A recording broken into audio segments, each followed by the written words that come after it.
last, as from a faded tapestry of time's procession, slow and vast, I step to bid you bear with me, the while your fancy I engage, to look upon another age. An age when on the human tide the plumed wave of chivalry rose to its summit, sweeping wide across a nation's mighty sea. France never shone a brighter power than in this high, romantic hour. So come with me to France of old, to fiery days when hearts beat high, when blood was young and hate was bold, and sword crossed sword to do or die. For love and honor gloried then, and friendship reached its peak with men. Friends were friends in those brave days.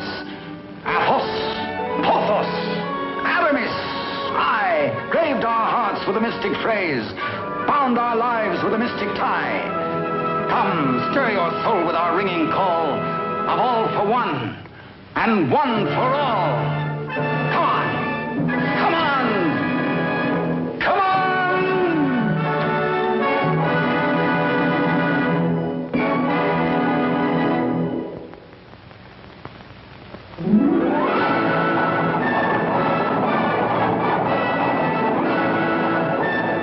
It is Paris on the 15th day of September in the year of our Lord 1638.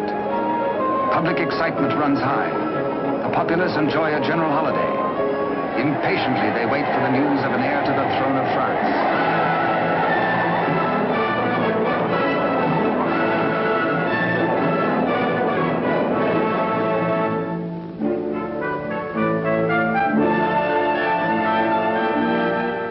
His Majesty Louis XIII, King of France.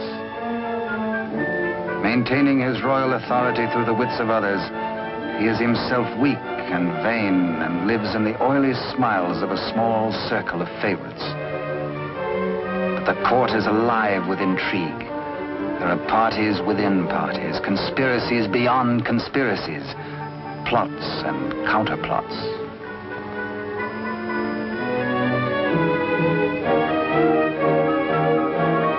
His Eminence, Monseigneur the Cardinal, Duc de Richelieu. He is the greatest statesman of the day and manipulates the strings which guide the king. His is the real power, subtle, cunning, and often ruthless. Still, no one questions his devotion to the glorious kingdom of France.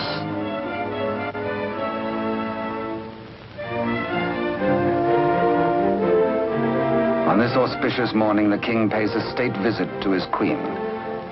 It is the custom for the sovereign and his courtiers to attend the expectant royal mother until his child is born.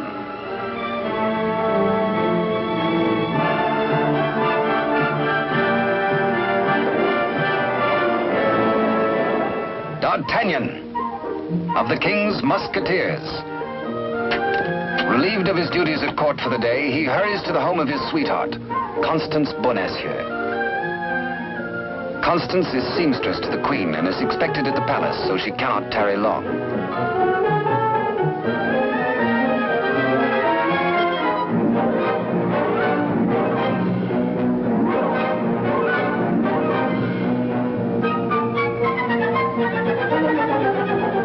Even the most eager lover, by error, can sometimes kiss a miss, or miss a kiss.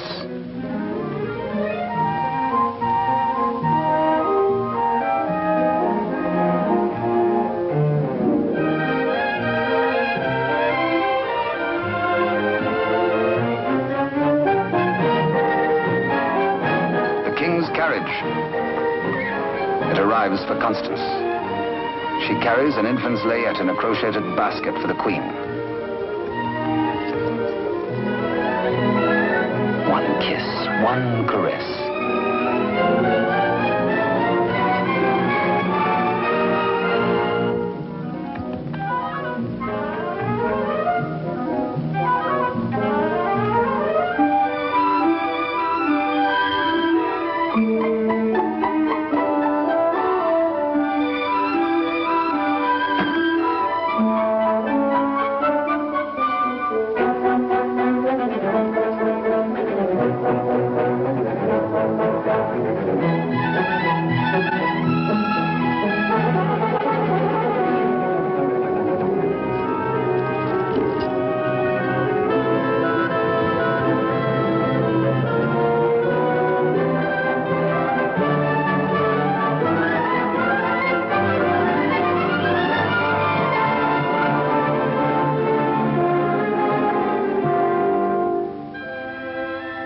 A kiss truly is a delicate plant requiring privacy to grow into a tender blossom, the dream of all lovers.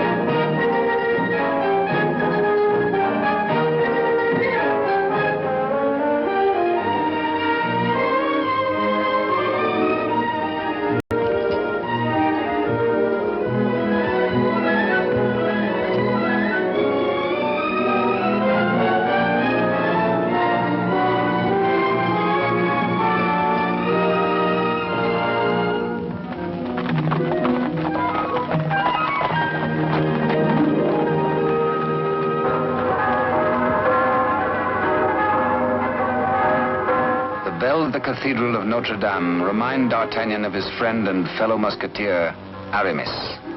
He might be in danger. Aramis had threatened to continue his flirtations with the pretty owner of a roving, provocative eye, who unfortunately is married to an officer in the Cardinal's Guards. The guardsman naturally resents these attentions from this musketeer, but is restrained. Has not the Cardinal forbidden these duels with the King's Musketeers? Hola! Famous battle cry of the Musketeers. Instant help comes from the most fearsome steel in the kingdom.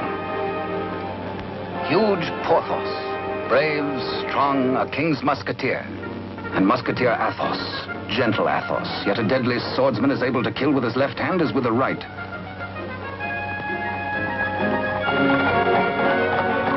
D'Artagnan! The battle is forming. The Cardinal's Guards. This is no private fight then, eh? The Musketeers against the Cardinal's Guard. It started before D'Artagnan was born. And what are the odds? 1, 2, 3, 4, 5, 6, 10 guards to 4, 5 to 2, 2.5 to 1? Too simple. Draw your skewer, Monsieur Half Guardsman. Let's measure half a point. On guard! Come, where's your challenge now? Where's your steel? What's your fear? The law? Does the Cardinal still ban a friendly fight with a musketeer or two?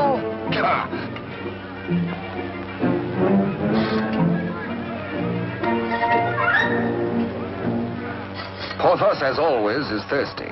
He has capacity. D'Artagnan, with his quicker eye, has a more bountiful drinking source.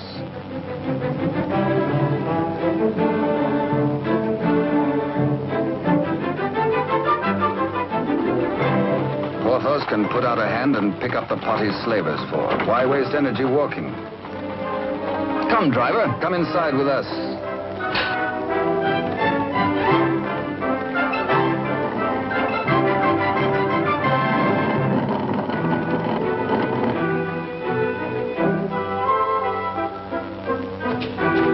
The old driver swears his wagon is damaged. His master will skin him. His horse is loose. He has a terrible wife. He has trouble. Everybody is mean to him. He has to be mean too. Ha ha! Now, take your temper out on me, good friend. Now, feel better? Now we can talk. I'll win you the price of your horse and more. Come, guardsman, I challenge you to game. This is not forbidden you.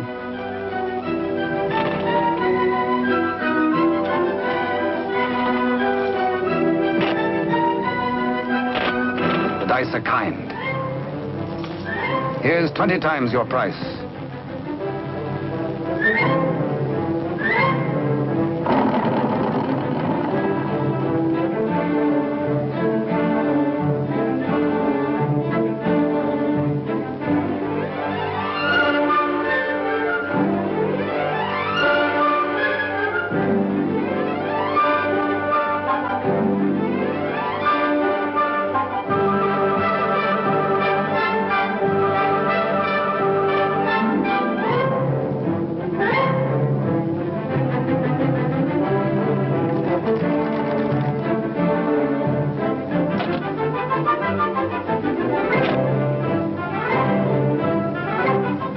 Riding high, D'Artagnan returns to the dice game.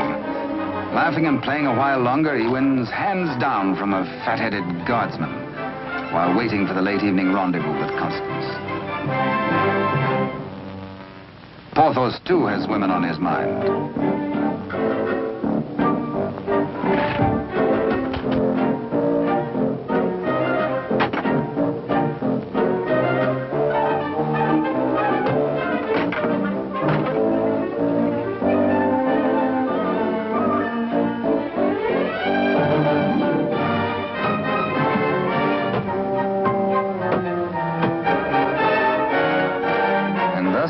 The only battle the Musketeers ever lost in fair fight. Of course, it has to be with the fair sex.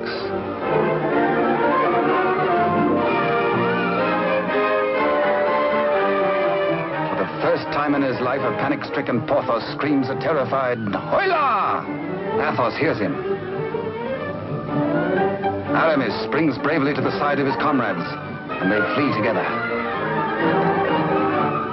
But D'Artagnan hears only the pounding of a lover's heart. As the flood of battle at last sweeps close to him, he leaps to meet the foe and draws his swords. He will fight, yes?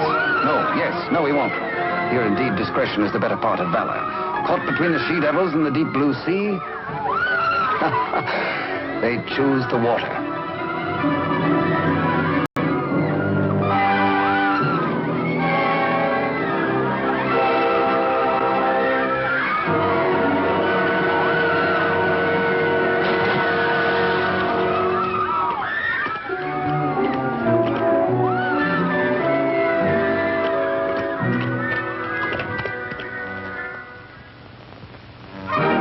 Next morning, the city is in ferment.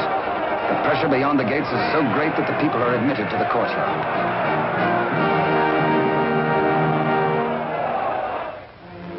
Adjoining the Queen's apartment, Constance prepares the layette.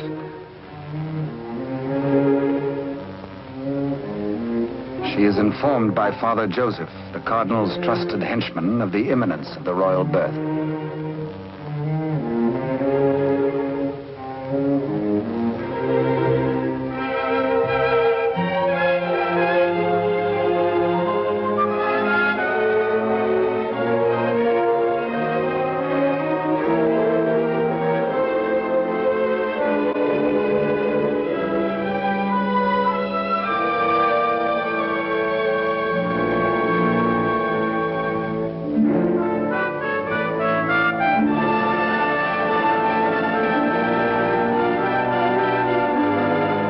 And so a prince is born to France, one day to become Louis XIV.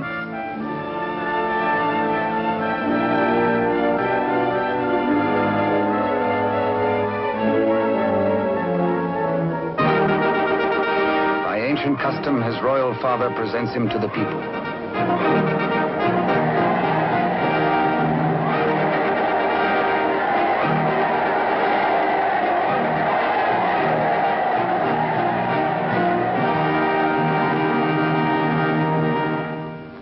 But in the Queen's bedroom, another cry is heard. One of those rare turns of destiny. And Constance is the first to warn the tired, dozing midwife.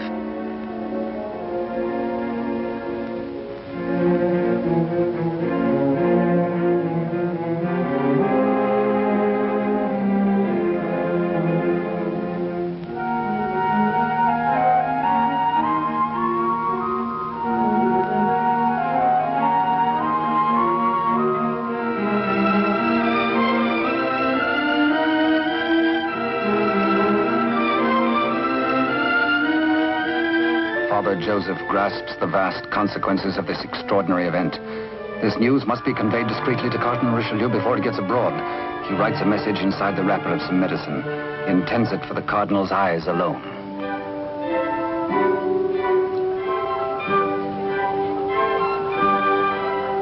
Your medicine, Your Eminence.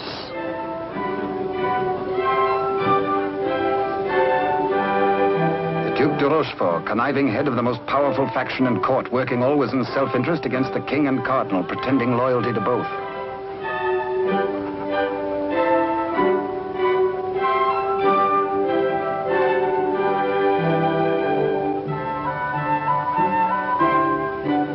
necessity for caution on the part of Father Joseph is indeed well-founded. De Rochefort, having many times seen messages thus taken to His Eminence, becomes inquisitive. He resolves by a simple trick to learn the secret passed to the Cardinal. A substitution of scraps of paper.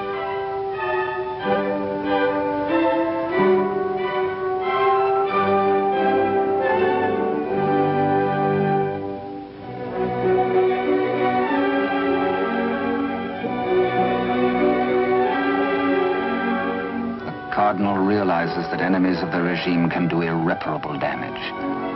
Two heirs to the throne. Two rival parties of courtiers. More quarrels, more bloodshed. Poor France, helpless, torn between two factions. The secret of the twins must indeed be forever guarded if France is to have peace, and if he, the Cardinal, is to retain his power.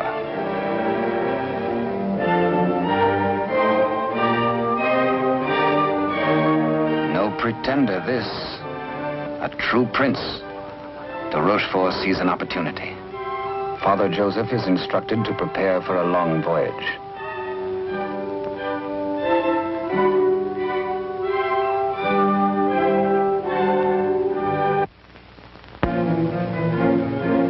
The Cardinal has a plan. He sends a page to summon de Rochefort.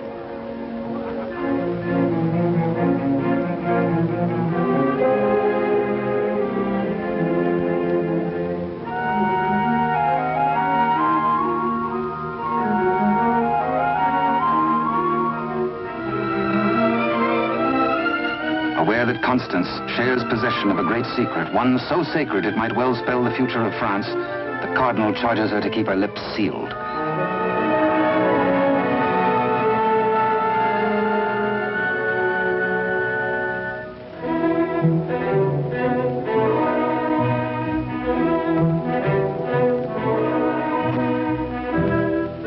Richelieu entrusts the wily de Rochefort with Constance's safety.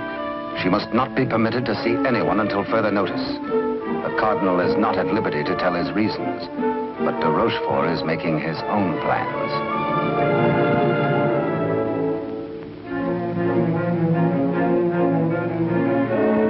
In accordance with the Cardinal's command, Father Joseph, accompanied by the midwife, secretly takes the twin away to the Spanish border.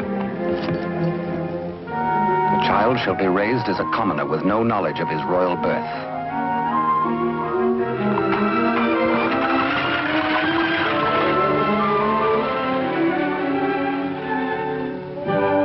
Meanwhile, in the great ballroom, the king holds a reception in honor of his firstborn. Had he known the cradle should have held two sons, he might have been less self-satisfied with the Cardinal's congratulations.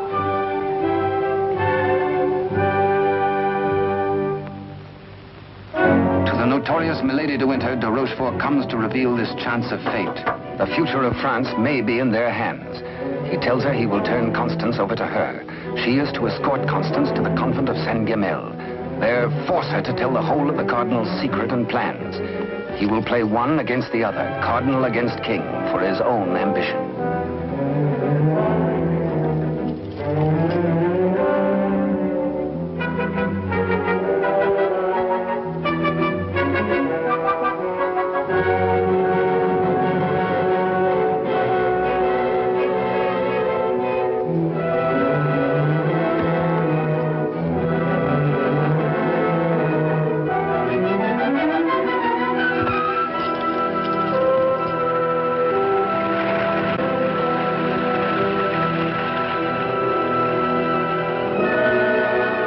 Constance to be... One of the chair carriers runs with the news to the Musketeers' barracks.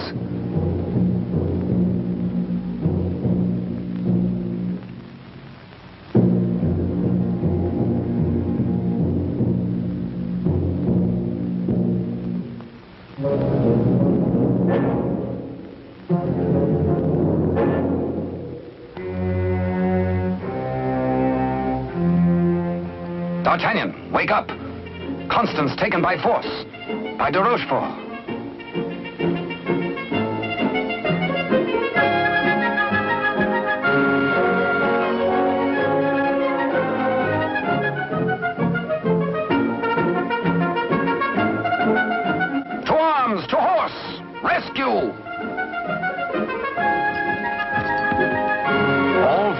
and one for all, and hang the tack.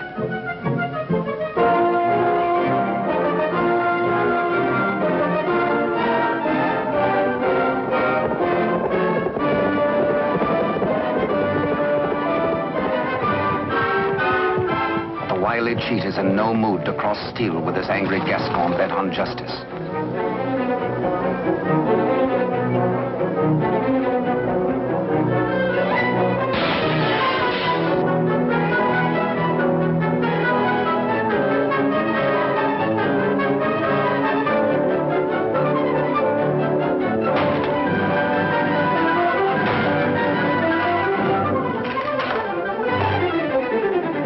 Rochefort's thugs are powerless to help.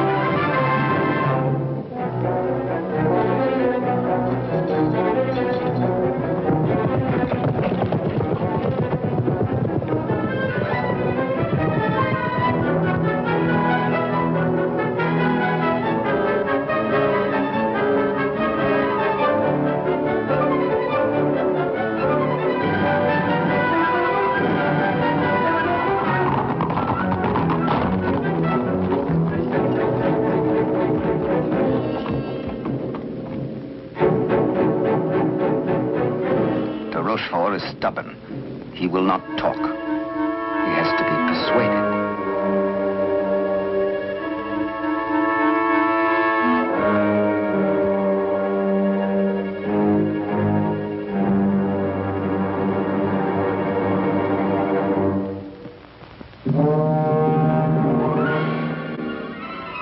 Probe goes on. Where is she? Where is Constance? Talk or fall 200 feet to the bottom of the well. Talk or die.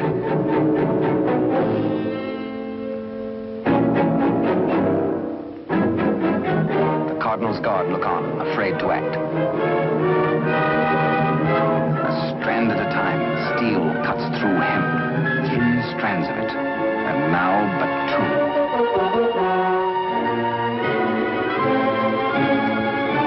Now 1. De Rochefort breaks. The convent of Saint-Guémel.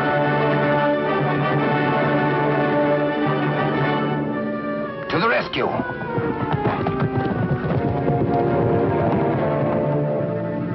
A stableman granted audience with the Cardinal tells of de Rochefort's trickery and capture and of Constance's abduction by Milady de Winter.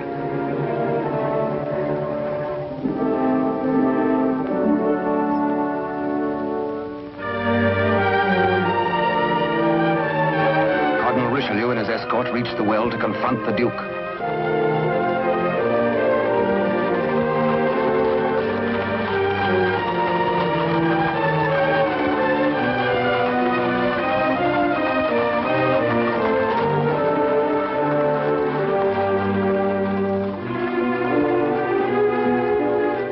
Accused, exposed, a nervous, bedraggled penitent.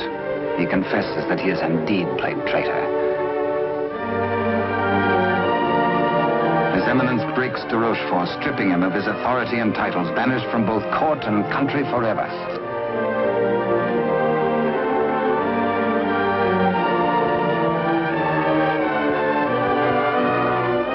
Fearing for the safety of Constance, the Cardinal speeds in pursuit of Milady de Winter.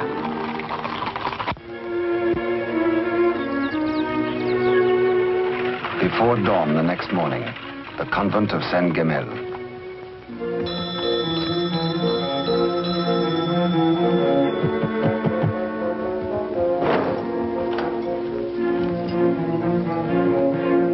Milady de Winter assures the unsuspecting nuns her prisoner is an enemy of the state, to be confined to the convent on orders of the Cardinal.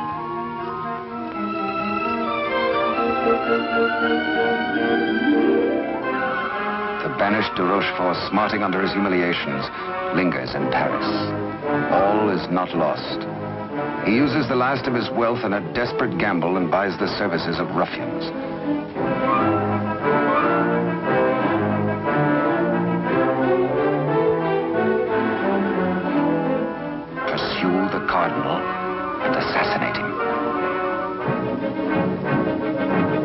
Find D'Artagnan and his 3 musketeer friends and put them to the sword.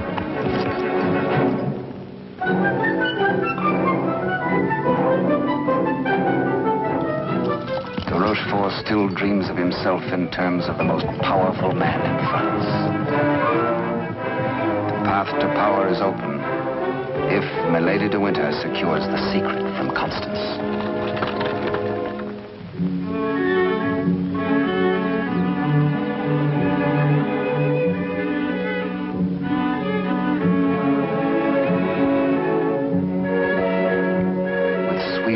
And honeyed entreaties, the unscrupulous Milady de Winter seeks to cajole Constance into telling all she knows.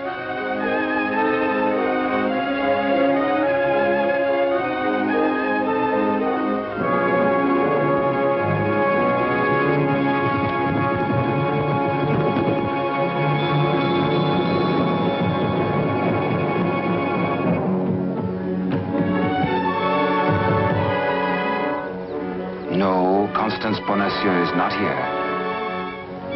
But he hears her voice.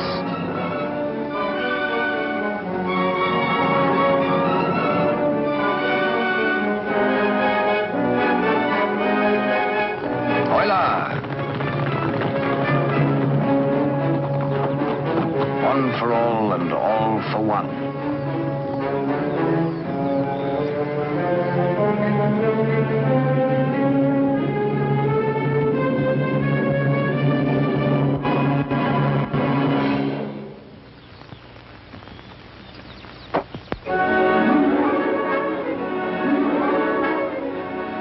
Mark of the public criminal, burnt by a branding iron into her flesh, a sign to all.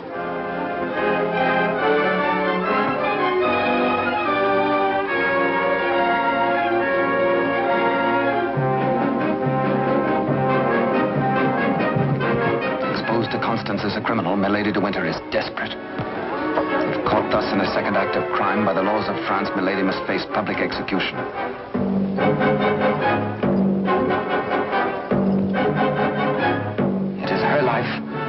Or that of Constance.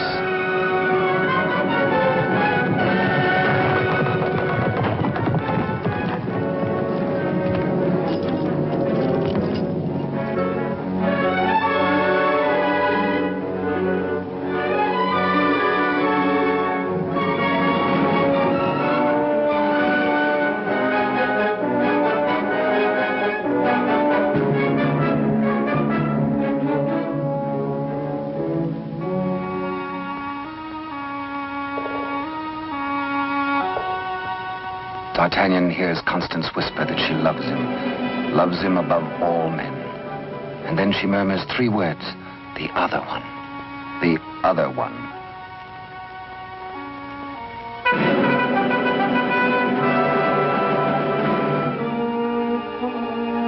D'Artagnan strains to hear the faint pulse of her words, but Constance dies.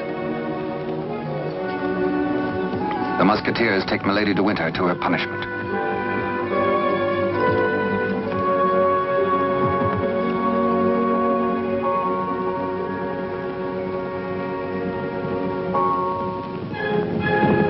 His Eminence the Cardinal has traveled through the night.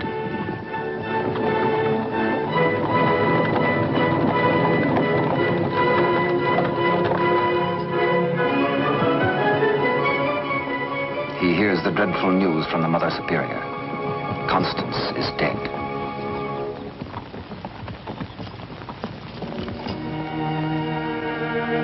Faithful, loyal Constance.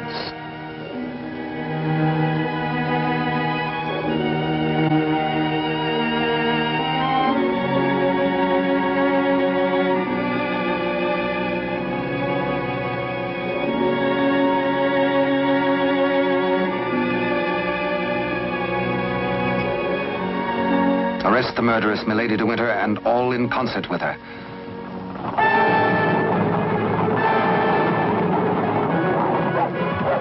The 3 Musketeers, Athos, Porthos, and Aramis, enraged, take the law into their own hands and deliver the murderess to the public executioner and order her death.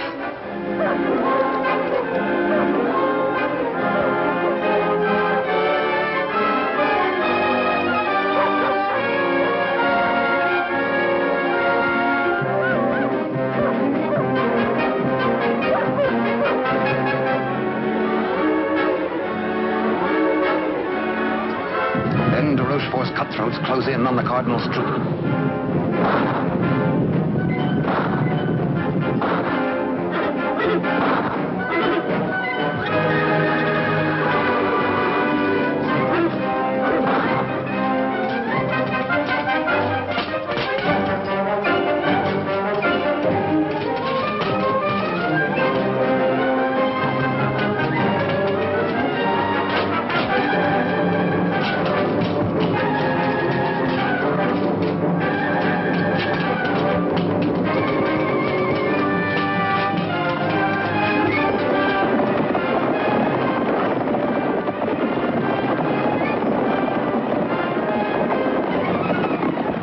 Some distance away, the Musketeers are captured by their deadliest rivals. The Cardinal's Guard formally arrest the Musketeers for continuing to take the law into their own hands.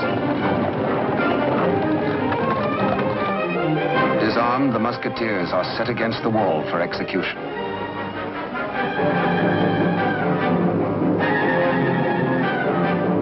Your guards would take the lives of my friends. Single-handed, they shall have revenge. The Cardinal asks a moment to ponder. Constance dead. A murderess executed. Enough blood has been shed. Now this strife twixt Musketeer and Guard shall end.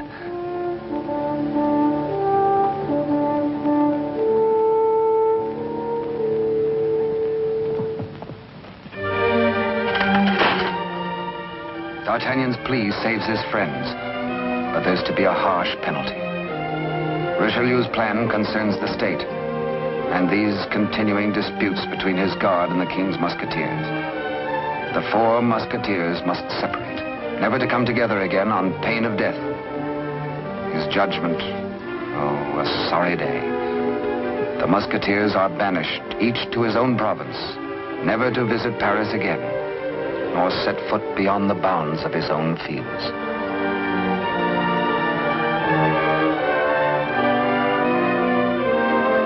As for you, D'Artagnan, a splendid soldier, reliable, devoted too. You henceforth shall be bodyguard of the future king, beloved of France, the nation's one. At one fell swoop, all strife is done.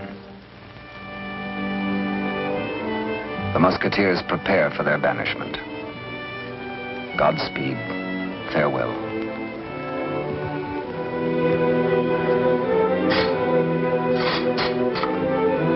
Eternal friendship, it shall not pall. All for one, and one for all.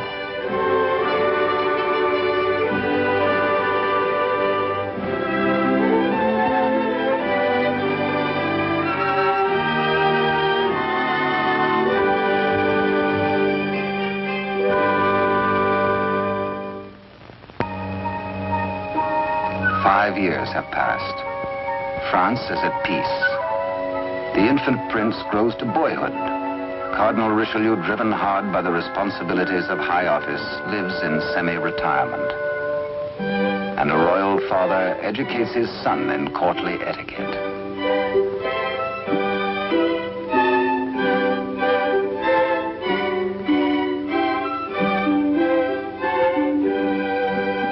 In failing health, His Eminence lives in hourly expectation of death, troubled by word that the second twin bears an identical likeness to the heir.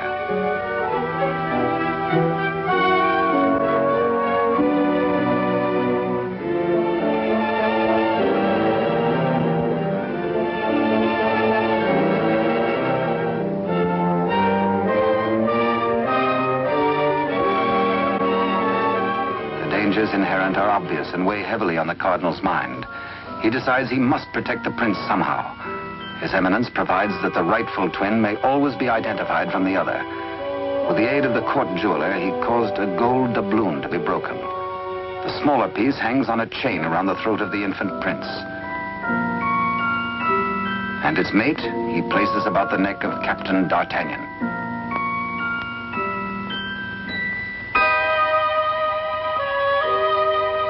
And so, by joining the pieces, the true heir to the throne of France and the prince's first guardian are known to one another for all time.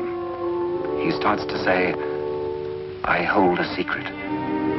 but the chill hand is upon him. The life spring ebbs, and the great voice is silenced.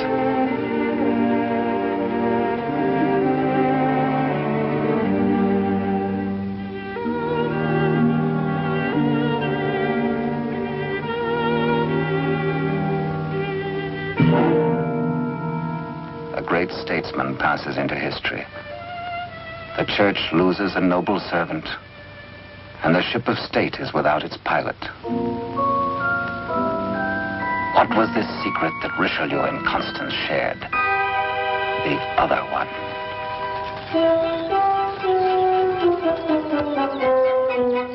Across the Spanish border, the prince's twin brother is reared by servants of the late cardinal. The banished de Rochefort, living nearby, holds the twin under his very eye. He bides his time. He has only to wait patiently for the proper day.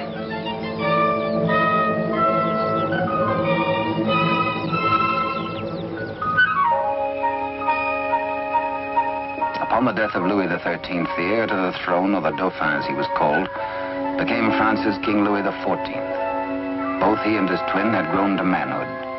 The brothers are alike as two peas in a pod.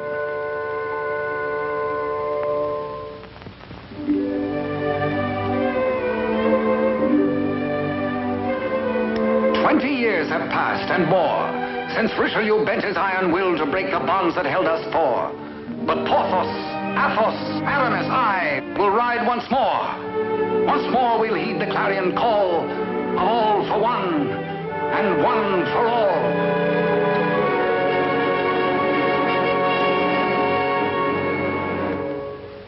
During the years, de Rochefort's connivings have brought the exiled twin under his control. Secretly, they have returned to Paris. De Rochefort has lavished upon the usurper the trappings of royalty, teaching him to copy even the handwriting of his brother, the king. Yet the quality of the spirit so generous in the king is replaced in the brother by hatred and viciousness.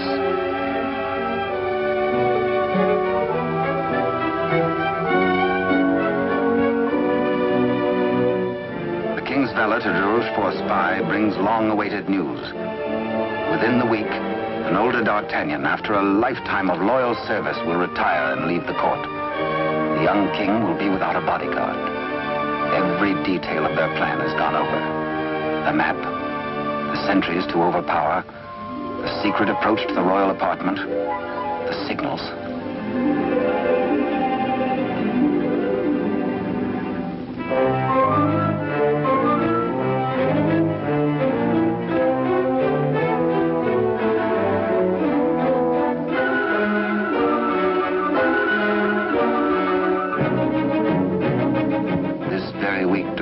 Tells the pretender, you will be His Majesty Louis XIV, King of France.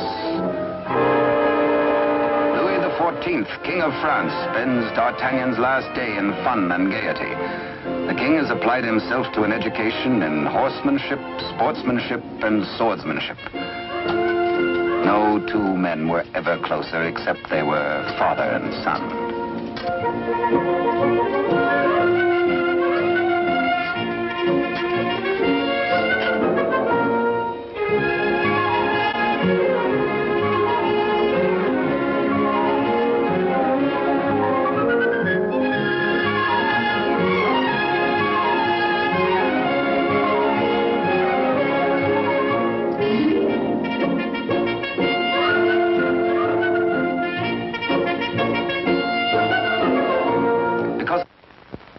Early, D'Artagnan enters the royal bedchamber to bid the king goodbye. Tonight he feels happy. His service is done. His king is secure. The state is safe. But by some odd premonition, the coins are matched on this final night of parting.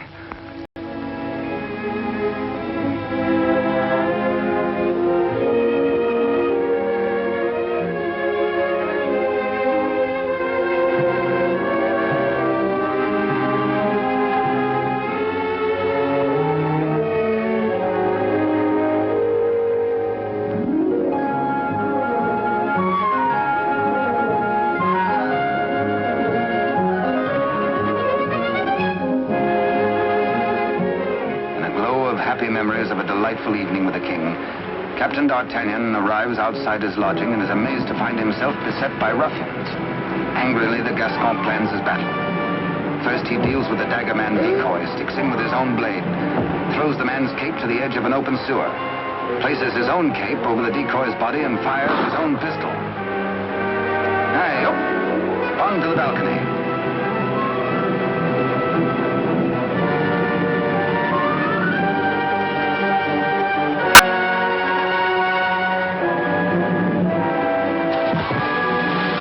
There, they believe, goes D'Artagnan.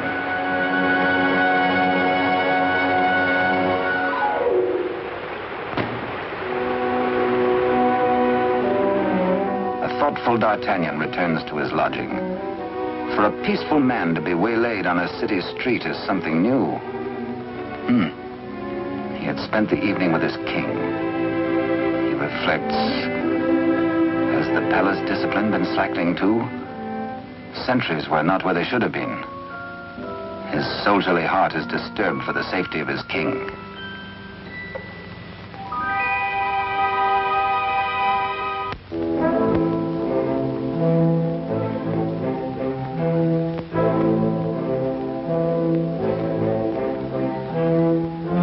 Rochefort's plan is working without a hitch.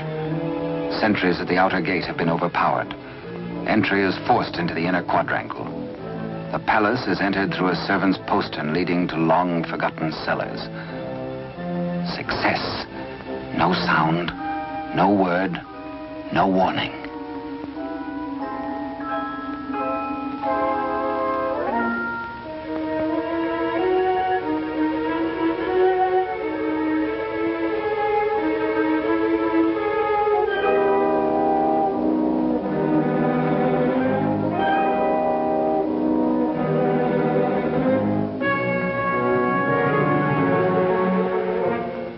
The pretender waits impatiently below for the deed which will make him king.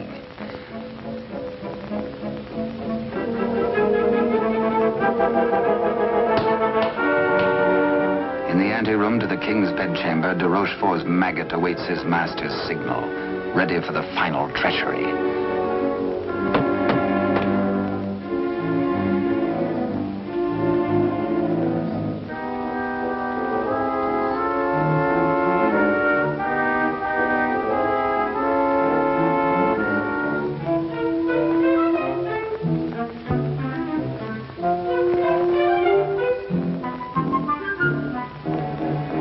And a little after 11 o'clock on this fateful night, in one tragic moment, France loses her rightful king.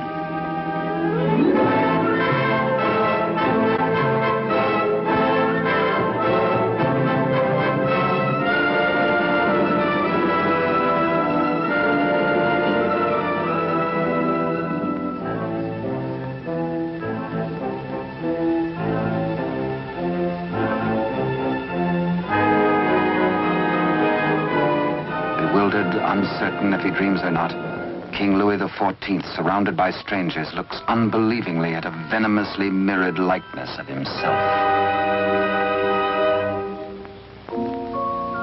The usurper watches his royal brother with a lifetime of hate. De Rochefort's plans have been cleverly checked and double-checked. He means to hold the true king a prisoner as a threat over the head of the usurper should he rebel against his commands. At de Rochefort's order, his cohorts strip the king of his night attire and in exchange dress him in the usurper's clothes.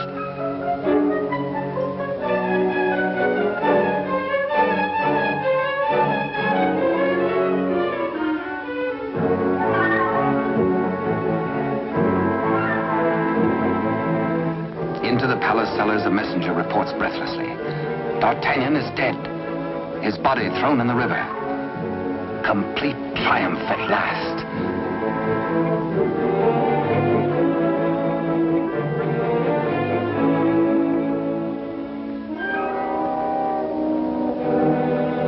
An iron mask, an invention of the devil. An iron mask, a prison within a prison, is placed over the head of the rightful King Louis XIV and locked at the neck, his countenance concealed from all men.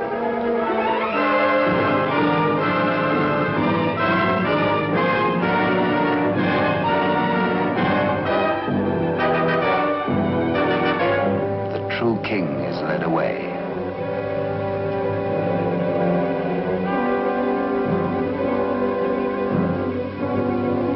In the quiet of the royal apartments, the true king's bed is occupied by the usurper. Trusted servitors have been spirited away. The twins' lackeys have replaced them.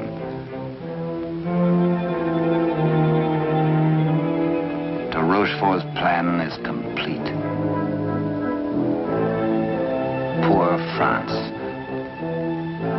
Ruled by a youth driven near to lunacy by a solitary childhood, by de Rochefort's lies, by his own poisoned dreams. Truly a madman.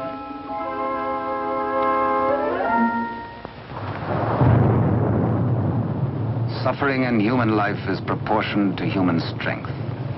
When the young king, stupefied and crushed, found himself led a prisoner to a cell in the Chateau Sainte-Marguerite in the south of France, he fancied at first that death is like sleep and has its dreams. He believed himself to be a spectator, a palpable phantom of his own suffering. A torture the more terrible since it might be eternal. Eternal death. How can I have died? I am a king, yet not a king, enthroned upon a funereal couch. No, no, dear God, do not punish me who have done nothing. Why am I thus punished? Like a cloak, the chill of the dungeon falls upon his shoulders. So dwells the real Louis XIV in a living hell, to remain thus the rest of his days.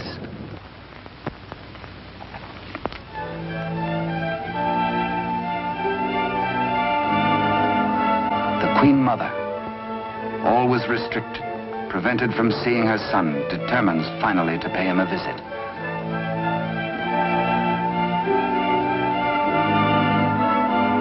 In place of the affectionate and courtly Louis XIV, to her horror, she finds herself repulsed. Doubts. Again doubts. What strange malady besets my son? She thinks again of the other one. De Rochefort hurries to the king's apartment, fearful that a mother's heart has sensed the truth. In pretense of humility, he asks the Queen Mother to leave affairs of state.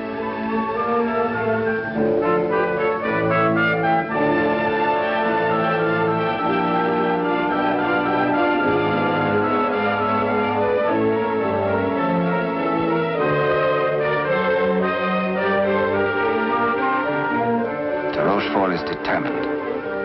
This shall not happen again, and whispers death.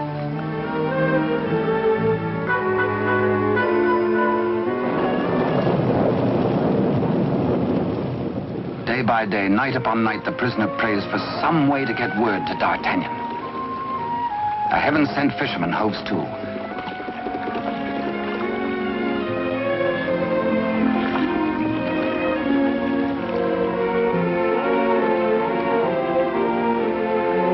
He finishes scratching a message into pewter, and as all good prayers must be, his prayer is answered.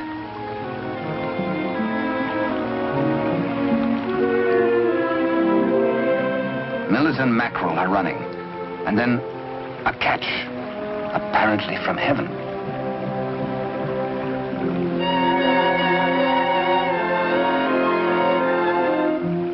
The fisherman reads the name of D'Artagnan, the idol of the nation. A written word, a beloved name, an urgent message.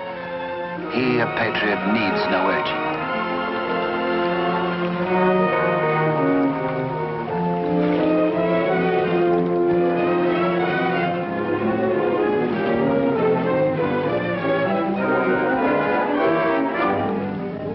Paris goes about its daily affairs, unaware that its rightful king languishes in prison, and the Queen Mother herself faces death as the humble fisherman hastens to D'Artagnan's home. D'Artagnan stays on in Paris, and to his hurt amazement continually finds himself barred from the court. Day by day, week by week, audience with the king has been refused him. The fisherman blurts his weird news. A story hard to believe. A lonely castle which D'Artagnan knows like the palm of his hand. A prisoner in an iron mask behind its bars. But the signature, An etching of a coin that fits his own exactly.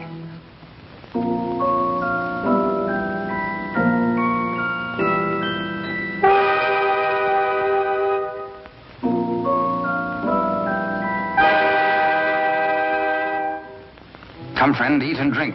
There is business at last for me at the palace.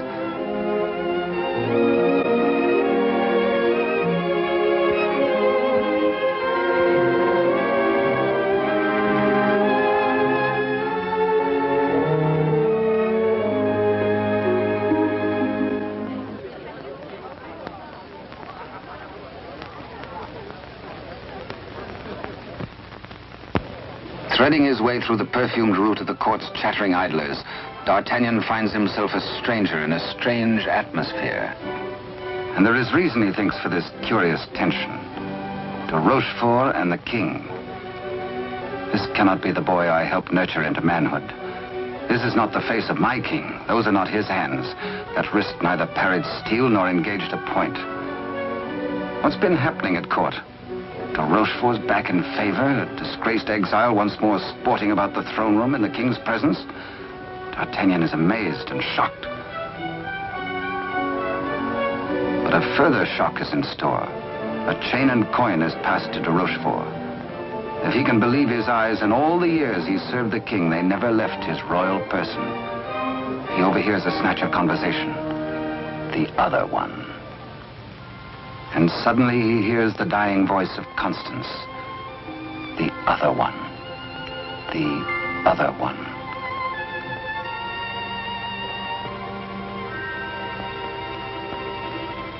What did she mean? A message signed by the royal coin. A king, not a king. And a court alive with known traitors. D'Artagnan smells a rat. But a rat has seen him and gives warning. The palace guards are alerted, and all exits barred.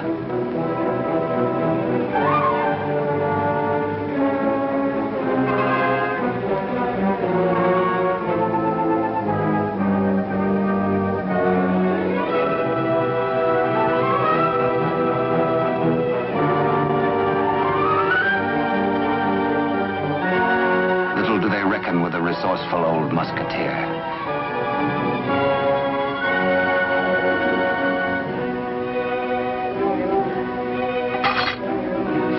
D'Artagnan orders a king's loyal troop to be hurried to meet him at the Chateau Sainte Marguerite.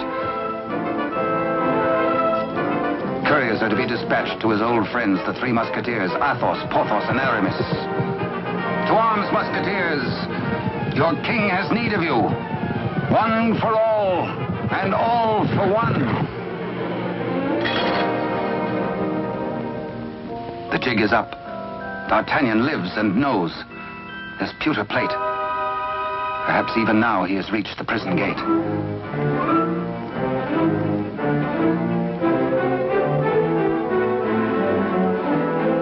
De Rochefort cannot believe his future lies in a common plate.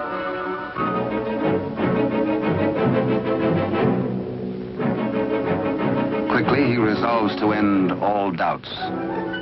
He decides to ride at the head of his troops to prevent any attempt to free the king.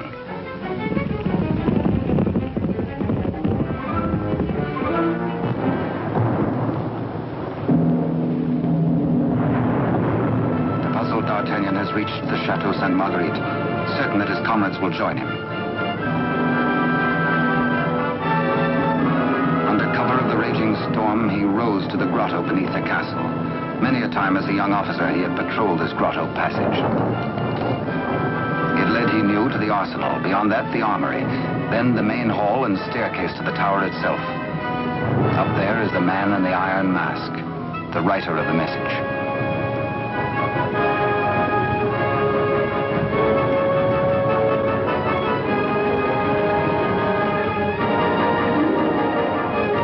To his astonishment, D'Artagnan finds the entrance to the arsenal is newly walled.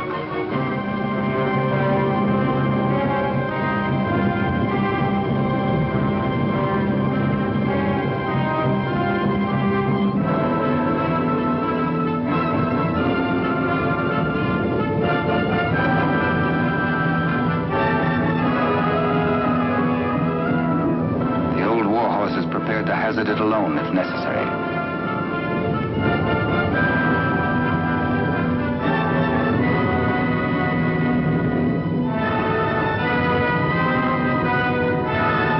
The fisherman returns to the opposite bank to await the arrival of help.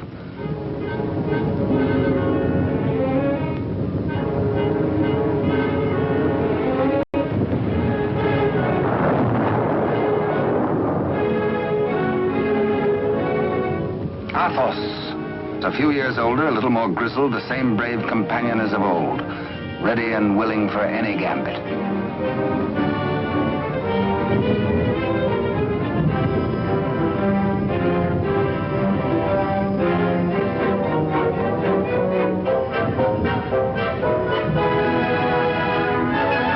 And now Aramis.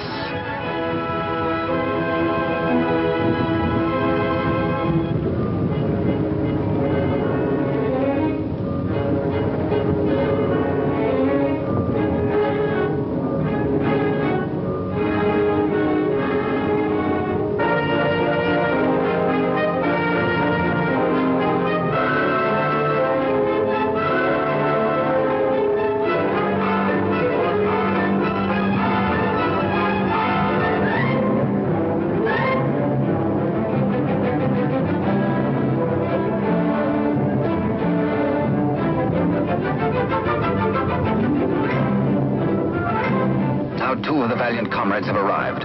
No time to wait for old Porthos, no time for explanations. There's a job to be done. Forward!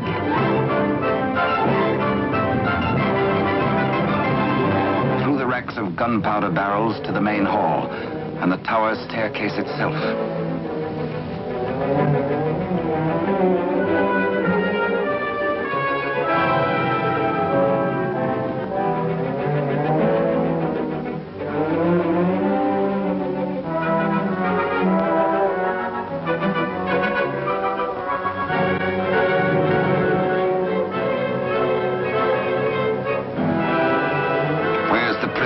Before your gullet tastes this edge, you bloated villain.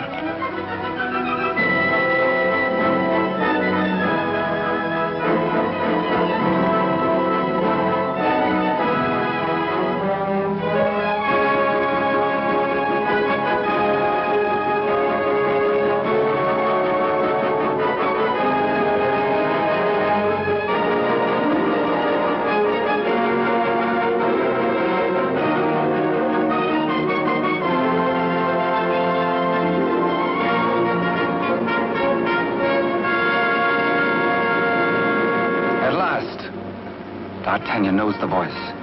It is his true and rightful king, Louis XIV, King of France. The castle guards.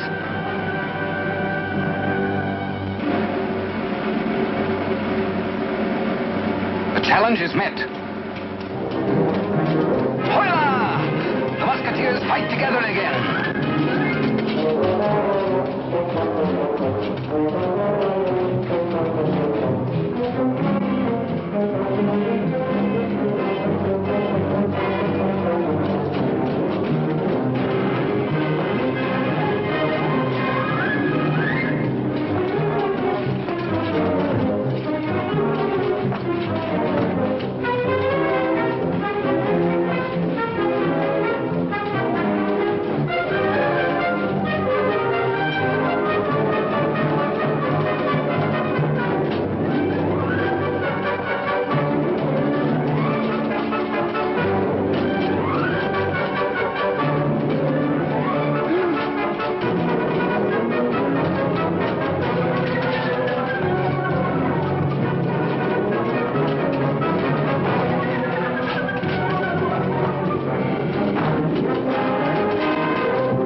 more eager on that account, and thirsty as much for the sight of his companions as for a little drop of blood.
All for one and one for all.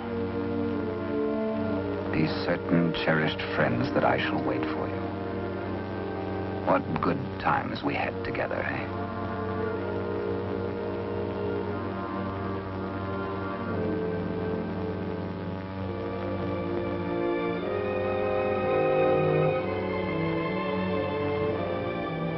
Good Porthos, farewell. You died as you lived, for love of country, in the service of your king. The fisherman gives warning of the approach of enemies.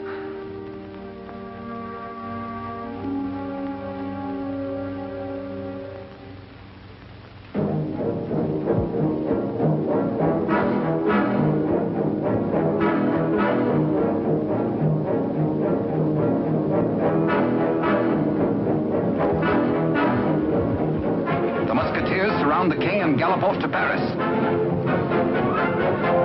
De Rochefort rides hard in a last effort to keep his house from crumbling.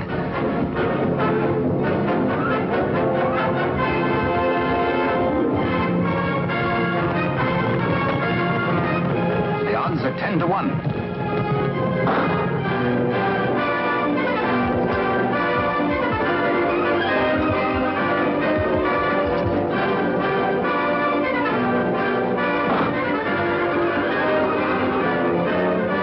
Majesty. On to Paris. Farewell, gallant Aramis. A traitor's bullet struck you down. Meanwhile, Athos crosses swords with de Rochefort.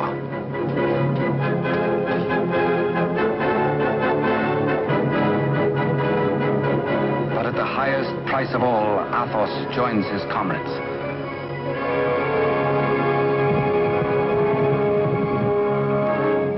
Without knowing his own peril, the half-wit, half-king entertains his royal mother at a palace luncheon.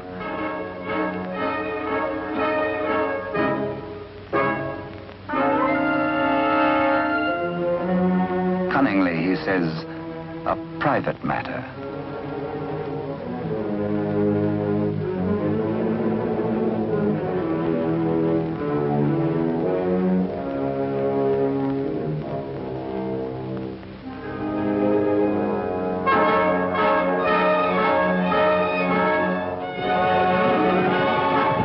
Troops from the palace, friends or foe? Friends. D'Artagnan breathes relief. The king is safe. God save the king!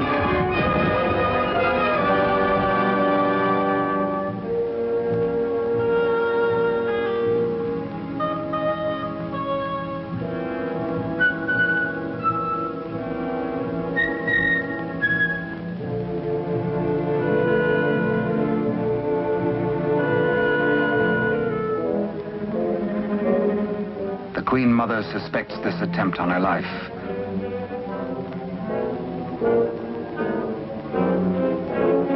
The witch's brew, a subtle poison already responsible for many an agonizing death. Raise your glass, madam. drink to your king, to your country, and its illustrious people. Come, I give you France.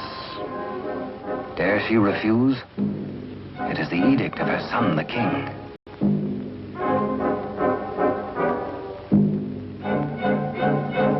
The toast, but a warning cry.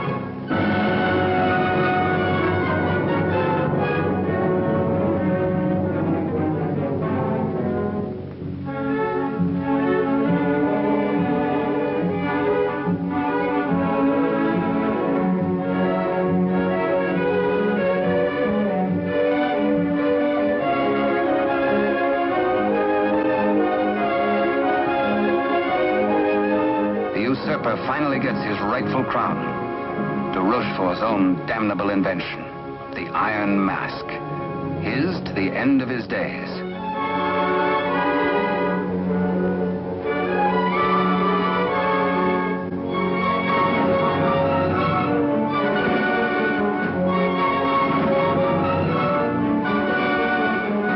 As D'Artagnan pours away the poisoned wine, the usurper takes swift, bitter revenge.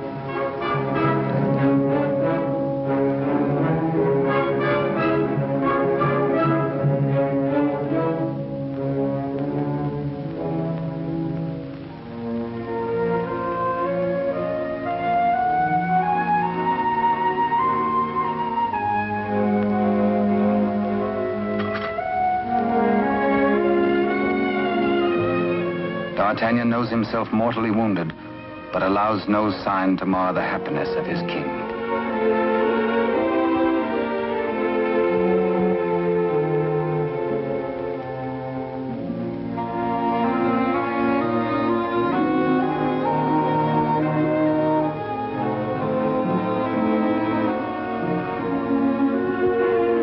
Blood, the weapon of the murderer, with crimson evidence on the blade.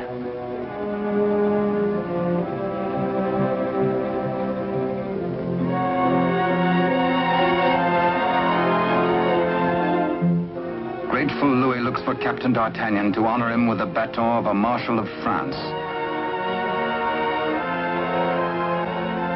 But where is the Musketeer?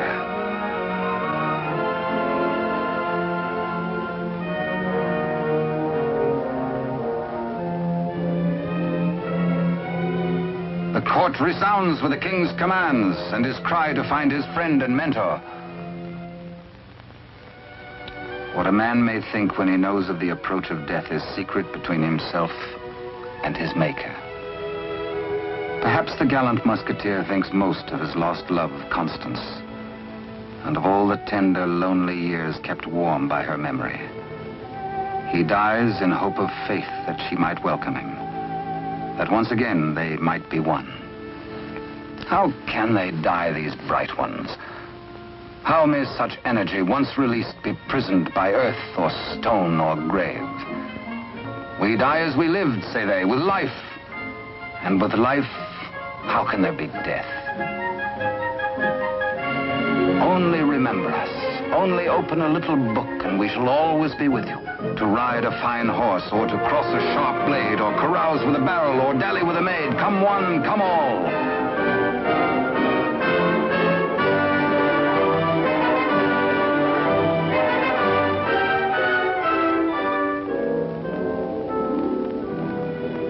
And so passed a brave and glorious man, in honor.